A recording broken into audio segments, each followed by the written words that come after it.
আশরাফ, আজকে রাতে খুব সতর্ক থাকতে হবে। সবাইকে সতর্ক করে দাও। গোপন ইনফরমেশন পেয়েছি, আজ রাতে জঙ্গিরা ক্যাম্পে হামলা করতে পারে। জি স্যার, আমি এখনই কঠোর নিরাপত্তা ব্যবস্থা জোরদার করছি। আদিবের কাছ থেকে নির্দেশনা পেয়ে আশরাফ ক্যাম্পের সবাইকে সতর্ক করতে গেল। আমাদের গল্পের নায়ক আদিব রহমান, বয়স ৩২, বাংলাদেশ সেনাবাহিনীর মেজর পদে কর্মরত। খুব ছোটবেলায় বাবা মাকে হারিয়েছে। তার বাবাও তার মতো বাংলাদেশ সেনাবাহিনীতে কর্মরত ছিল। খুব কম বয়সে বাবা মাকে হারিয়ে আর একাকিত্বে ধীরে ধীরে সে এক রোবটে পরিণত হয়েছে। কাজ ছাড়া তার জীবনে আর কিছুই অবশিষ্ট নেই, এমনকি বিয়েও করেনি। রাত ১২টা, চট্টগ্রামের সীমান্তের এই ক্যাম্পে একদম নীরব পরিবেশ। ক্যাম্পের চারপাশে বাহিরের একটা মানুষও তো দূরের কথা, একটা পাতাও নড়তে দেখা যাচ্ছে না। আশেপাশে শুধু সেনাবাহিনীর সদস্যদের বুটের আওয়াজ। পুরো ক্যাম্পটিকে তারা ঘিরে পাহারা দিচ্ছে। মেজর আদিব ঘুরে ঘুরে ক্যাম্পের আশেপাশে নজর রাখছে। হঠাৎ সে ক্যাম্পের পেছনের দিকের জঙ্গলে খুব জোরে একটা আওয়াজ শুনতে পায়। সে দৌড়ে ফোর্স নিয়ে ক্যাম্পের পেছনের দিকে যায়। তারা সবাই সেখানে গিয়ে দেখতে পায় সেখানে একটি মেয়ে অজ্ঞান হয়ে পড়ে আছে। মেজর আদিব মেয়েটিকে উঠাতে গেলে আশরাফ বলে ওঠে, স্যার, এটা জঙ্গি গোষ্ঠীর কোনো ট্র্যাপ না তো? হয়তো ওরা আমাদেরকে এইখানে ব্যস্ত রেখে আক্রমণ চালাতে চাচ্ছে। হতেও পারে, কিন্তু এভাবে একটা মানুষকে এভাবে পড়ে থাকতেও তো দেখা যায় না। এক কাজ করো, সবাইকে অ্যালার্ট করে দাও যেন ক্যাম্পের বাইরের কেউ প্রবেশ করতে না পারে। আর ডক্টর তাজরিনকেও খবর দাও। আশরাফ আদিবের কথায় সায় জানিয়ে সেখান থেকে চলে গেল। আদিব মেয়েটিকে উঠিয়ে ক্যাম্পের মেডিকেল সেক্টরের দিকে নিয়ে গেল। আশরাফও এর মধ্যে ডাক্তার তাজরিনকে নিয়ে সেখানে চলে এলো। ডাক্তার তাজরিন মেয়েটিকে দেখে আঁতকে উঠে বলল, ও এখানে কি করছে? আর ওর এই অবস্থা হলোই বা কিভাবে? আপনারা ওকে কোথায় পেয়েছেন? আপনি কি চেনেন মেয়েটাকে? মেয়েটাকে ক্যাম্পের পেছনের জঙ্গলে অজ্ঞান অবস্থায় পড়েছিল। তাজরিন আদিবের কথার কোনো উত্তর না দিয়ে প্রথমে মেয়েটির চিকিৎসার ব্যবস্থা করলো। তারপর সে আদিবকে বলল, ওর নাম মিলি, মেডিকেল কলেজে আমাদের জুনিয়র ছিল। যদিও ওর সাথে আমার শেষবার দেখা হয়েছিল ৩ বছর আগে, আর আজকেই হঠাৎ করে এভাবে দেখা। আপনি কি ওর কোনো ফ্রেন্ড বা ফ্যামিলির মেম্বারের সাথে যোগাযোগ করতে পারবেন? জি, আমি ওর প্রায় সব ফ্রেন্ডকেই চিনি। আমি এখনই ওদেরকে ইনফর্ম করছি। তাঁবুর ভিতরে সিগন্যাল পাওয়া যাচ্ছিল না বলে ডক্টর তাজরিন কল করতে বাহিরে গেল। আর যাওয়ার সময় মেজর আবিদকে বলে গেল, আপনি এখানেই থাকুন, আর খেয়াল রাখবেন ওর স্যালাইনের ড্রিপটা যেন কমে না যায়। আবিদ মিলির পাশেই চেয়ার নিয়ে বসে রইল। এভাবে বসে থাকতে থাকতে আবিদ বেশ বোর হচ্ছিল। হঠাৎ করে তার নজর মিলির দিকে গেল। মেয়েটি দেখতে শ্যামলা বর্ণের, তবে তার মধ্যে একটা মায়াবী ভাব আছে। চোখের পাপড়িগুলো খুব ঘন। বয়স কতই বা হবে, ২৬ বা ২৭, যদিও এটা আবিদ ধারণা করেছে। হঠাৎ করে নিজের করা চিন্তাভাবনায় আবিদ নিজেই লজ্জা পেল। এই প্রথমবার কোনো মেয়েকে সে এরকম খুঁটিয়ে খুঁটিয়ে দেখছে। ডক্টর তাজরিন এখনও ফিরে আসেনি, তাই সে তাঁবুও ছেড়ে বেরো হতে পারছে না। তার এইসব চিন্তাভাবনার মাঝেই ডাক্তার তাজরিন ফিরে এলো। সে আবিদকে বলল, যদিও নেটওয়ার্ক অনেক প্যারা দিচ্ছিল, তারপর অনেক চেষ্টার পরে ওর ফ্রেন্ডদের সাথে যোগাযোগ করতে পেরেছি। তা জানতে পেরেছেন যে ও এইখানে কিভাবে এলো? হ্যাঁ, ওদের একটা মেডিকেল টিম জঙ্গলের পাশের গ্রামে একটা মেডিকেল ক্যাম্প ওপেন করেছে ১ সপ্তাহের জন্য। ও নাকি বিকালে একা একা গ্রামে ঘুরতে বেরিয়েছিল। তারপর থেকেই ওরা ওকে খুঁজে পাচ্ছিল না। এখন আমি ওদের বলেছি কাল সকালে এসে ওকে নিয়ে যেতে। হয়তো কৌতূহলবশত জঙ্গলে এসে রাস্তা হারিয়ে ফেলেছিল, কিন্তু ও অজ্ঞান কেন হয়ে গিয়েছিল? চিন্তায় আর ভয়ে জ্ঞান হারিয়ে ফেলেছিল। আর ওর শরীরও খুব দুর্বল। যদিও আমি স্যালাইন লাগিয়ে দিয়েছি, আশা করি সকালের আগেই ওর জ্ঞান ফিরবে। আপনি কি রাতটা ওর সাথে থাকতে পারবেন? নইলে আমি অন্য কোনো লেডি অফিসারের ব্যবস্থা করব। আরে না, অন্য কাউকে লাগবে না, আমি থাকবো ওর সাথে। ওকে, তাহলে আপনি ওর সাথে থাকুন, কিছু প্রয়োজন হলে আমাকে জানাবেন। অবশ্যই। আবিদের সেই রাতে আর ঘুম হলো না। শেষ রাতে শোয়ার পরেও ঘুম আসছিল না। একদম অপরিচিত ওই মেয়েটির জন্য খুব চিন্তা হচ্ছিল। তাই সকাল 8টা বাজতেই সে মেডিকেল সেক্টরের দিকে গেল। গিয়ে দেখল মেয়েটির জ্ঞান আরও 1 ঘন্টা আগে এসেছে। মেয়েটিকে ডক্টর তাজরিন স্যুপ খাইয়ে দিচ্ছে। আবিদ ডক্টর তাজরিনকে বলল, ওনার অবস্থা এখন কেমন?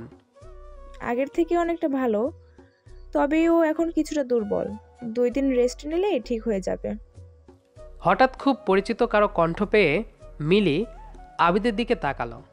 এত বছর ধরে সে যে মানুষটাকে খুঁজছে, ফাইনালি আজ সে তার সামনে। সে আজ এক নজরে আবিদকে দেখতে লাগলো। মিলিকে এভাবে তার দিকে তাকিয়ে থাকতে দেখে আবিদ কিছুটা ভ্যাবাচাকা খেয়ে গেল। সে মিলিকে জিজ্ঞেস করলো, মিস, কোনো প্রবলেম? আপনি যে আমার দিকে এইভাবে তাকিয়ে আছেন? আবিদের কথা শুনে মিলি বোকা বনে গেল। সে নিজেকে সামলে নিয়ে বলল, না না, কিছু না। আপুর কাছ থেকে শুনলাম আপনি নাকি কাল রাতে আমাকে বাঁচিয়েছেন। ধন্যবাদ। আবিদ মিলির কথা শুনে মৃদু হাসল। সে এবার মিলিকে জিজ্ঞেস করলো, কিন্তু মিস, আপনি জঙ্গলে কি করছিলেন? আর এত ভিতরেই বা কিভাবে এসে পড়লেন? আমি গ্রামে ঘুরতে বের হয়েছিলাম। কৌতূহলবশত জঙ্গলের ভেতরের দিকটা দেখতে যাই, কিন্তু ফিরে আসার সময় পথ হারিয়ে ফেলি আর অনেক অন্ধকার হয়ে যায়। সারা রাতই আমি জঙ্গলে ঘুরেছি। ঘুরতে এখানকার হালকা আলো দেখে মনে হয় যে এইখানে হয়তো লোকালয় আছে, তাই এই দিকে আসার চেষ্টা করি। কিন্তু এইখানে আসার আগেই দুর্বল হয়ে পড়ি আমি। তারপর আর কিছুই মনে নেই। মিস, এইটা কোনো বোটানিক্যাল গার্ডেন না, এটা জঙ্গল। এখানে প্রতি পদে পদে বিপদ। তাই আশা করি কখনো আর জঙ্গলে ঘুরতে বের হওয়ার মতো বোকামি করবেন না। আবিদের কথায় মিলি কিছুটা লজ্জা পেল। সত্যি সে একটা বোকা। তা না হলে কি আর কালকে রাতে এতটা নাকানি চুবানি খাওয়া লাগতো? হঠাৎ করে আশরাফ এসে পড়ায় আবিদ তার সাথে সেখান থেকে চলে যায়। আবিদ চলে যেতেই মিলি ডক্টর তাজরিনকে জিজ্ঞেস করে, আপু, উনি কে? এই ক্যাম্পের হেড অফিসার মেজর আবিদ। কেন, তুমি ওনাকে আগে কখনো দেখেছো নাকি? যার জন্যে আমি ক্যাম্পাসের ছেলেদের কোনোদিন পাত্তা দিইনি, উনিই সে। কি? আমাদের মেজর আবিদই তাহলে সেই পুরুষ যার উপর ক্রাশ খেয়ে তুমি তাকে এত বছর ধরে খুঁজছো? আচ্ছা, আমি ক্যাম্পাসে থাকতে অনেকবার এই ব্যাপারে শুনেছি, কিন্তু কখনো পুরো ঘটনা জানতে পারিনি। ওনার সাথে তোমার দেখা হয়েছিল কোথায়? মিলি ফিরে গেল আরও 10 বছর আগে। তখন সে ইন্টার ফার্স্ট ইয়ারের স্টুডেন্ট। কলেজ ট্যুরে রাঙ্গামাটি এসেছিল। সেখানে হঠাৎ এক দুর্ঘটনা ঘটে যায়। মাটি ধস নামে রাঙ্গামাটিতে। মিলিরা যে রিসোর্টে ছিল তার পাশে একটা পাহাড় ধসে পড়ে। সবাই আগে আগে বের হয়ে আসতে পারলেও মিলি পারেনি। মিলির মনে হচ্ছিল এই মনে হয় তার দমটা বের হয়ে যাবে, হয়তো সে আর ফিরতে পারবে না। যখন সে বেঁচে থাকার সব আশা ছেড়ে দিয়েছিল তখনই সেখানে হাজির হয় আবিদ। যদিও সে তখন সেনাবাহিনীতে একদম নতুন। হঠাৎ করে আবিদের সেখানে উপস্থিত হওয়া আর মিলিকে বাঁচানো বিষয়টা মিলির মনে একদম গেঁথে যায়। এত বছর ধরে সে আবিদকে খুঁজে গেছে, কখনো কারোর সাথে সম্পর্কে যায়নি। আর আজ সত্যি সত্যিই সে আবিদের খোঁজ পেয়েছে। মিলির ঘটনা শুনে তাজরিন অনেক অবাক হয়ে গেল। সে বিস্ময়ের সাথে মিলিকে বলতে লাগলো, সত্যি অবিশ্বাস্য। হয়তো একেই ভাগ্য বলে। এতদিন পরে তুমি এভাবে তার খোঁজ পেয়েছো। তোমার অপেক্ষা সার্থক হয়েছে। সার্থক আর হলো কই? এতদিনে হয়তো সে বিয়ে করে ফেলেছে। আরে না, উনি বিয়ে তো দূরের কথা, আজ পর্যন্ত একটা প্রেমও করেছে কিনা সন্দেহ। রাগ সবসময় নাকের আগায় থাকে। উনি যতক্ষণ ক্যাম্পে থাকে সবাই ভয়ের ততস্থ থাকে। তাহলে তো চান্স আরও কম। মিলির কথা শুনে তাজরিন হো হো করে হেসে উঠল। তাজরিন বলল, তুমি যদি চাও আমি তোমাকে ছোট একটা সাহায্য করতে পারি। কি? আমার একজন সহকারী প্রয়োজন। তুমি যদি চাও আমার সাথে জয়েন করতে পারো। কি সত্যি? আমি অবশ্যই তোমার সাথে কাজ করতে চাই। আচ্ছা, আমি তাহলে তোমার মেডিকেল টিমের সাথে কথা বলছি। মিলি অনেক খুশি হলো যে সে ফাইনালি আবিদের আশেপাশে থাকতে পারবে, সে তার সাথে টাইম স্পেন্ড করতে পারবে, হয়তো ভাগ্যে থাকলে সে তাকে সারা জীবনের জন্য পেয়েও যেতে পারে। সত্যি মিলির এসব বিশ্বাস হচ্ছে না। পরের দিন সকালে আবিদ এবার মেডিকেল সেন্টারে গেল। সেখানে সে মিলিকে দেখতে পেয়ে অবাক হয়ে গেল। সে মিলিকে জিজ্ঞেস করলো, তোমার না কালকে ফিরে যাওয়ার কথা ছিল? জি। তাহলে তুমি এখনো এইখানে কি করছো? আমি আর যাব না, আমি ডাক্তার তাজরিনের সহকারী হিসেবে জয়েন করেছি। ওহ, তাই নাকি? তা ভালো তো, কিন্তু এবার পেছনের দিকের জঙ্গলে ঘুরতে যেও না, কারণ প্রতিবার তো আর আমি তোমাকে বাঁচাতে পারবো না। মিলি বুঝতে পারল আবিদ তাকে ব্যঙ্গ করে বলেছে কথাটি, তাই সে এবার রেগে গিয়ে বলল, আপনি কি আমাকে খেপাতে চাচ্ছেন? তুমি যেহেতু বুঝতে পারছো আমি তোমাকে খেপাচ্ছি, তাহলে তুমি রাগ করছো কেন? আমি কিন্তু এবার সত্যিই রেগে যাব। জীবনে প্রথমবার শুনলাম কেউ রেগে যাওয়ার আগেই ওয়ার্নিং দিচ্ছে। মিলি এবার রেগে না গিয়ে বরং কেঁদে দিল। তার এভাবে কান্না শুরু করাতে আবিদ বোকা বনে গেল। সে বুঝতে পারল না যে মিলি এভাবে কান্না কেন শুরু করেছে।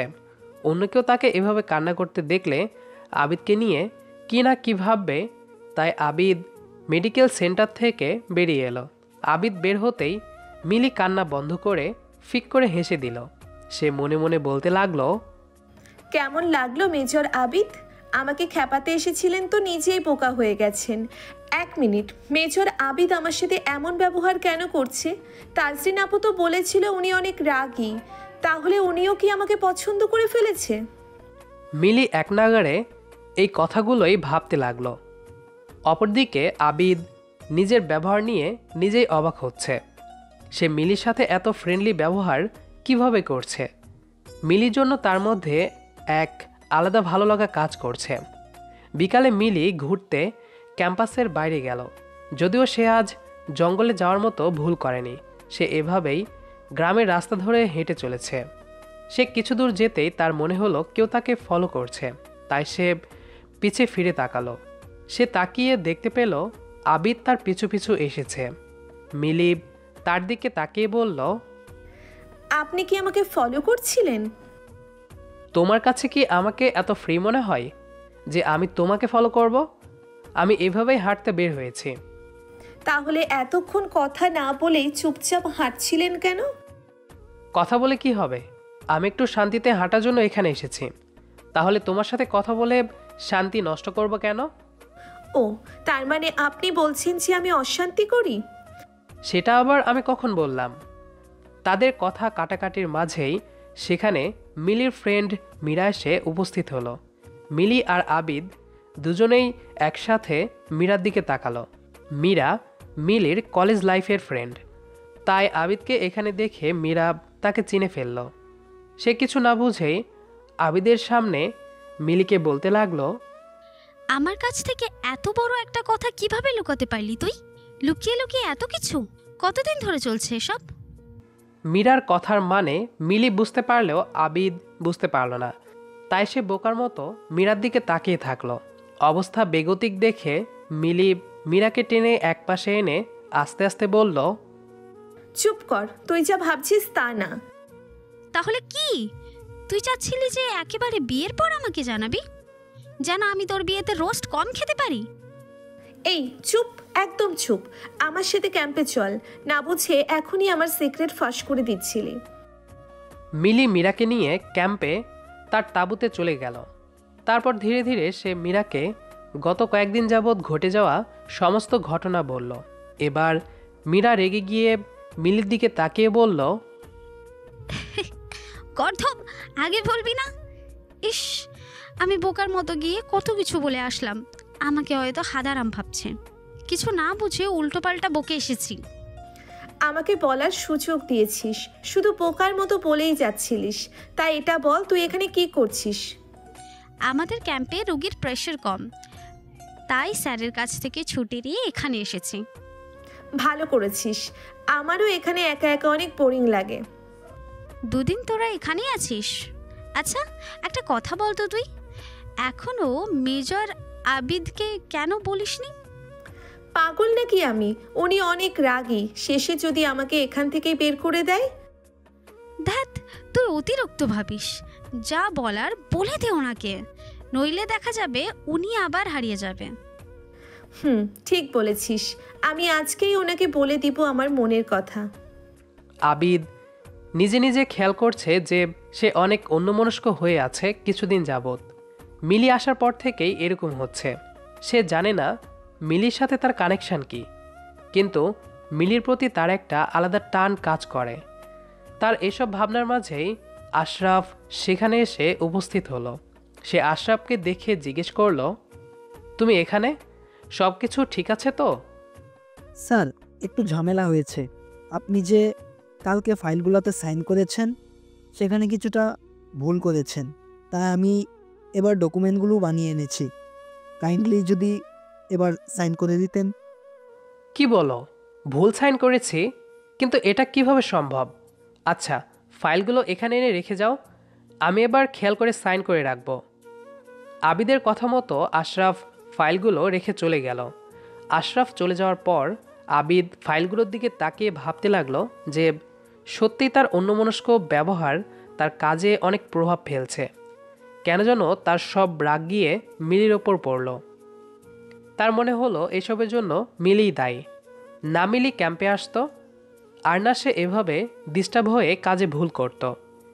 এদিকে মীরার কথা শুনে মিলি অনেক ভাবনায় পড়ে গেল।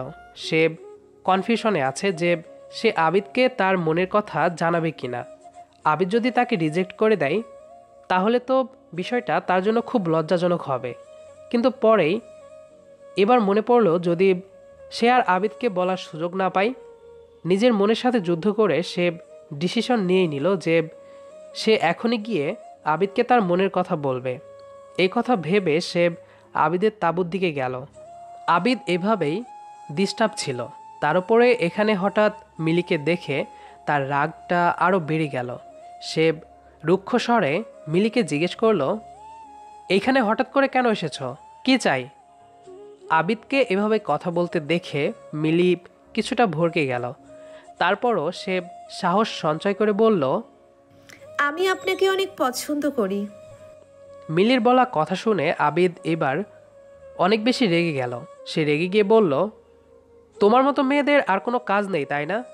আচ্ছা, তুমি ডাক্তার কিভাবে হয়েছো বলো তো? এইসব চিন্তা নিয়ে কি সারাদিন থাকো?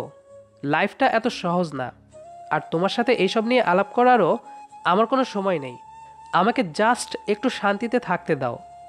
আবিদের কথা শুনে মিলি বেশ আঘাত পেল, তাই সে সেখান থেকে দৌড়ে চলে গেল। তবে মিলি যেতেই আবিদের হুঁশ হলো। সে বুঝতে পারল যে সে শুধু শুধুই মিলির ওপর রাগ দেখিয়েছে। তাই সে মিলির তাঁবুতে গেল।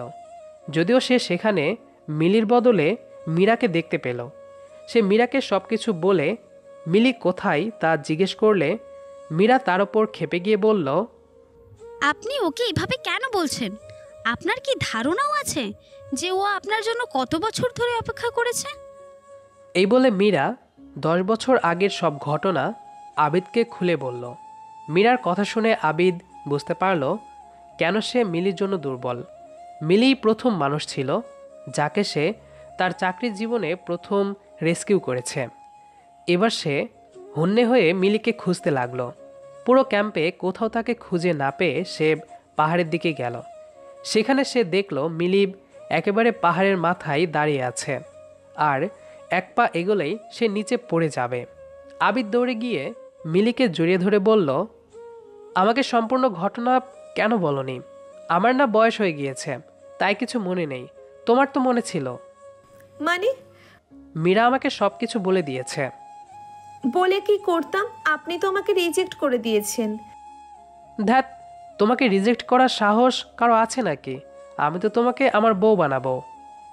প্রেমই হলো না, আবার বিয়ে? হ্যাঁ, বিয়ে।